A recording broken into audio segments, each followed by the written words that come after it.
Look at some sunscreen on me. It'll be a shame to keep Tossie waiting, she said suddenly. But listen, if we didn't bother about the stone any more, we could go round by the Twin Oaks. There'll be plenty of time if we get back to Bovetown and straighten down High Street. Oh, let's do that, Ned. At this point, while several invisible blackbirds were answering one another from the purple distance, Lady Rachel offered the boy her hand. Let's run down, she whispered. Adling proved to be more skillful in guiding a girl past molehills and rabbit holes as they stumbled down the uneven slope than he had been at lifting logs for her sake. Their speed gathered and gathered till they were racing with dangerous rapidity through bracken and bent, past thorn bushes and gorse thickets, over elm stumps, under red-barked Scotch firs, by little clumps of edder mingled with holly. He guided her so well that they reached the bottom without mishap. Let's go to the Oaks before we hit the road, she whispered, slipping her warm, ungloved hand out of his and shaking the seeds and straws from her skirt. He would have gone farther than to the Oaks before they hit the road if it meant the prolonging of their day. That holding her hand had given him such a oblivious satisfaction that all he wanted now was to remain at her side and forget both grass-grown logs and Ambrosianus merlinus. Oh, there are people there, cried Rachel. What a pity. Well, we'll go straight to the road now and get home. We should probably have made ourselves late if we'd gone down there. The people Lady Rachel had seen were, as a matter of fact, none other than Sam and Nell. Will Zoylan had been warned of a crowd of sightseers expected at Wookie on this May Day. There was no official holiday, so he had written to Nell putting off a visit home, which he had proposed to make. Nell had promptly communicated with Sam, and they had arranged to meet a meeting at this spot. Nell had only just this moment arrived. Had Atling and Rachel scrambled down the hill 5 minutes sooner, they would have found only Sam there. Dear Sam, oh my dear Sam, the girl was saying now. I had to see you again because I must have given you a wrong impression when I came over yesterday. I didn't mean to worry you, Sam, or cling to you when you don't want me. But when you've given a person a wrong impression, you feel you have to do something. I couldn't sleep last night with thinking what I've said. It was wrong of me to get so angry and to say all those wild things.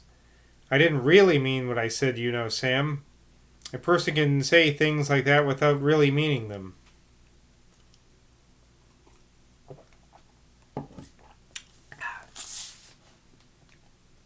Sam took her hand and, lifting it to his mouth, kissed it long and hungrily. He had made a rule for himself that he mustn't kiss her on the lips. I was thinking about you all last night, Nell, he said. I couldn't sleep till dawn. There's a good deal I wanted to tell you about. Were you really thinking of me, Sam? Oh, Sam. And a look of wild hope came into her eyes. Were you thinking that perhaps... Let's find some place to sit down, he said. There's a cowshed back there, half full of hay. I noticed it as I came along. Let's go and sit in there for a bit. I mustn't smoke there. That's the only thing, but that doesn't matter. The look of hope that had come into Nell's face vanished. There was nothing in his tone to suggest any change of purpose. But she let him lead her along the lane. He led her in the opposite direction from that wick wood where Jackie and his band had picked the bluebells, and into which she had herself gazed this afternoon as she skirted in her walk to the spot. He led her to a gap of the hedge through which it was possible to reach a large field that was lying fallow. Across this field he led her, their shadow making long monumental outlines that were scarcely human as the rays of the sinking sun fell on their backs. These two vast shadows moved in front, and Nell and Sam followed behind. It was a silent procession in the isolated fields full of so much old corn stubble and so many small green weeds. For the two inhuman shadows spoke not nor made any sign, and the two solid figures behind them were also silent. The shadows were, however, luckier than the figures, for they had the power of overlapping with each other and merging and mixing with each other, so that they frequently lost themselves in each other. This desirable power was denied the human figures who now followed after them, silent, solemn, and tragic, two sordid following two shadows across the dead stubble and the green weeds. Nell felt a spasm of bitter sadness as she watched these elongated shadows intermingling in front of them, and then separating again and growing distinct. All over this part of the country, she thought, there are shadows accompanying people, some of them in front, some of them behind. And their appearance is the same, whatever is going on in the hearts of the figures that throw them. People going to be executed, people going to be deathbeds, people going to bury their dead. Their shadows look the same. Shadows, thought Nell, have no hearts. Shadows are like men who have decided to follow Christ and to leave their loves and their loves' children. He led her into the cow shed which he knew of. Yes, it was as if he had said, half full of last year's hay. He made her sit down on a heap of loose hay, with her back to more hay tied in bundles, and he himself sat down by her side. They remained silent for a minute or two, and then, with an instinct to put off their serious talk, he began telling her of various occurrences in town. He told her that there were rumors that Philip Crowe was trying to obtain some legal injunction to stop Mr. Gaird's midsummer pageant. He told her that there had been a fierce quarrel at the new municipal factory between Mr. Barter and some of the communists, led by Red Robinson. Nell's heart sank lower and lower as she listened to him. How can he? Oh, how can he? She thought. He isn't a cruel man. He isn't doing it to hurt me. How can he take me into this place and then talk like this? The field they had crossed, with the wide horizon behind it, and with Brent Knoll rising to the distance out in the northwest, was framed in the oblong doorway of the shed.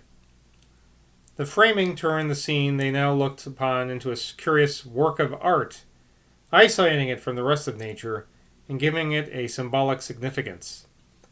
The sun was now almost gone. It has become a red globular excrescence on the horizon. It resembled a Glastonbury tor from which St. Michael's Tower had been cut by some celestial sword stroke, soaking a hill with blood redder than human blood.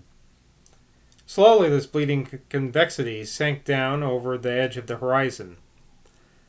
Apparently it sank into Bridgewater Bay, into the Bristol channels, into the South Wales from which came Mr. Evans, Mr. Gaird, and the foreign stones of Stonehenge. But at any rate, it no longer occupied the central portion in that arbitrary picture produced by the door frame of the cowshed. Brent Knoll, however, still remained till the twilight mists arose out of the watery flats of Weston Supper Mare, and hid it, and the horizon with it, from the eyes of Nell and Sam. Sam, I must talk to you about it. I must. I have to. Sam, you can't really mean to go on with your life in Glastonbury as if we had never met, as if we didn't belong to each other, as if we hadn't got now a new life to think about, to consider, to... Dearest, listen to me, he interrupted. I've been thinking all this time, all last night I was thinking, till I couldn't think any more, of some way, of something I could do, of something we both could do. I know I can't make you feel as I feel in this struggle of mine, but I've got to see, in the last few days, that I've shirked something, in us, and our feelings for each other, and the child. It was already too obscure in that shed, as they faced a long, jagged blood line in the west fading slowly out, the last of the May-Day journey prints of the sun, for him to see the faint flickering up of a tantalizing hope that these words of his summoned into her face. I must confess to you something, Nell, though it's to my shame. Penny Pitches, our servant, my old nurse and foster mother, followed me up to my bedroom last night and talked about you." He had the wit to feel that Nell winced at this, and he hurriedly added, "You mustn't mind, dearest. I'm only telling you this because I want you to know the very worst of me. It's a penance to me to speak of it, but I can't bear—" "Sam!" She was sitting very straight up now by his side. He could not see her face, but he felt the indignant tension of her nerves. "Sam, it's like this. I can put up with what you do to me and make me bear when you do it in front your own self. But to have to listen, no, you must hear me out.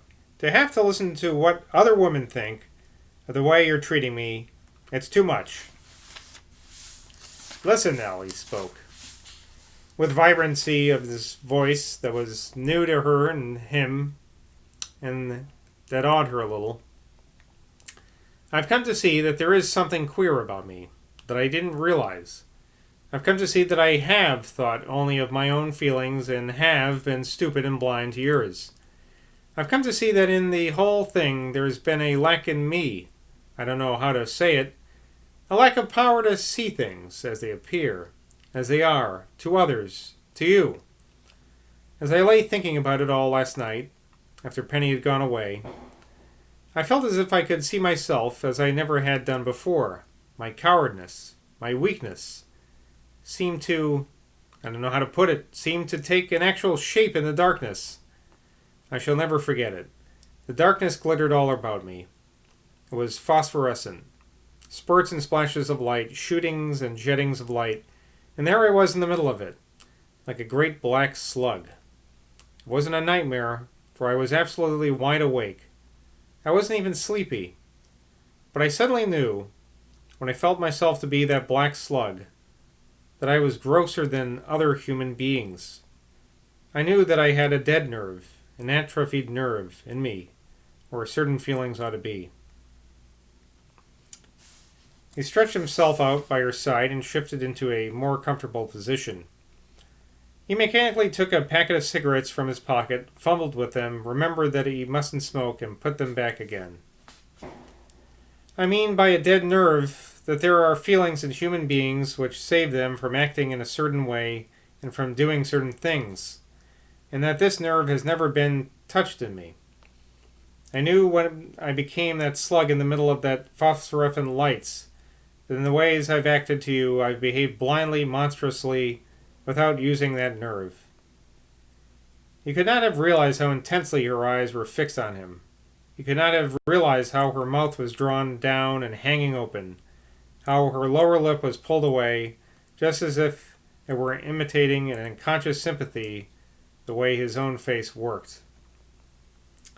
But he went on as if she had been some exterior consciousness that he was talking to, some conscious to whom he had to confess everything, everything. "It gave me a sudden shock of fear, of ghastly fear, when I realized that I lacked that human nerve which everyone else has. I was afraid of myself, Nell. As if I had put my hand to my back and suddenly found that I was growing a tail. It was as if I had looked into the looking glass and seen not my own face, but the face of a beast. I felt alone and set apart, as if I were a pariah, a leper, a half-man.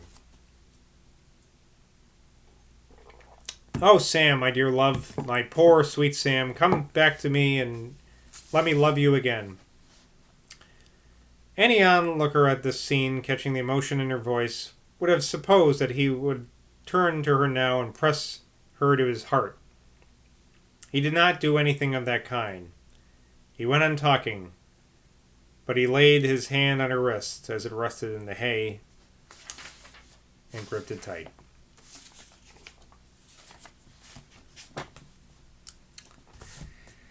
Goodbye for now.